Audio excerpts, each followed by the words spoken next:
Caro, Allô? ce combat est attendu depuis le mois de mars.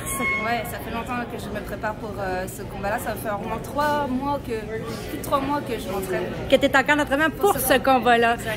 Dans le fond, ce qui est arrivé, pour les gens qui se rappellent plus, à quelques jours du combat, Emma s'est blessée. Elle a eu un retard. Le combat a été reporté au 28 avril et à cause du hockey, c'est le 12 mai finalement. Ouais. Tu t'es quand même battue au mois de mars. C'était contre Anaël à Angéville. Ça avait bien été. Est-ce que tu as décidé de continuer ton camp? Est-ce qu'on est allé dans la continuité ou vous allez travailler de nouvelles choses entre ton dernier combat et celui-ci? Non, on a vraiment continué notre préparation. Dans le fond, même que le combat avec Anaël, ça nous a beaucoup aidé pour ce combat-là en fait. On a pratiqué ce que j'avais appris un peu plus dans le gym pour le combat contre Magongora. Donc je suis quand même vraiment contente de pouvoir l'avoir fait dans un combat. Et là, on a juste continué la préparation et c'était une très bonne préparation.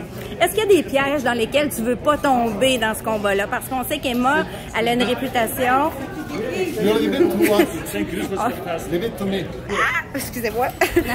C'est des choses qui arrivent, la logistique. Exact. Emma, on sait qu'on l'a vue comme très très fougueuse. On l'avait vue comme Martyre Vallière-Bisson aller un peu de l'avant, tout ça. Est-ce que tu crois...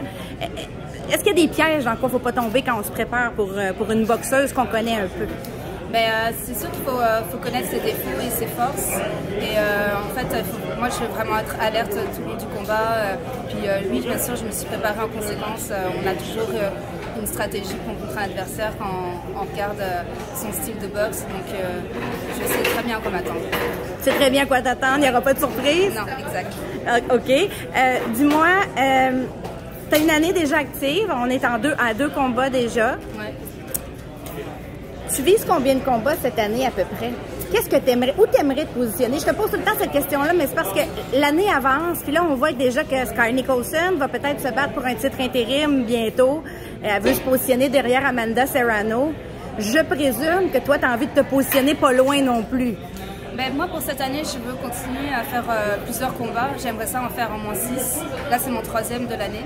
Donc 6, c'est ambitieux. Ouais, c'est pas mal. Puis c'est ça, je veux juste continuer à acquérir de l'expérience. Là, c'est mon premier 8 rounds. Je vais en faire encore quelques-uns.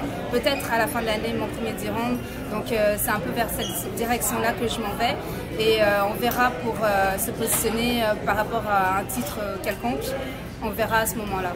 On va regarder, on brûle pas les étapes. Exactement. On brûle pas. S'il faut vendre ton combat là présentement contre Emma Gongora, qu'est-ce que tu pourrais dire à ceux qui t'écoutent? Qu'est-ce qui pourrait les intéresser dans ce combat-là? Pourquoi faudrait qu'ils achètent le pay-per-view là? Il faut absolument qu'ils viennent. Il ne faut pas qu'ils manquent ce combat-là. Ça va être un combat qui va avoir de l'action du début jusqu'à la fin. Laurent Poulain il a dit qu'il prédisait que ça allait être le combat de la soirée.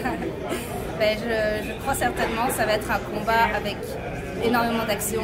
Et il va y avoir de la détermination des deux côtés, donc c'est la plus forte qui va gagner. Merci beaucoup, Caro. Merci.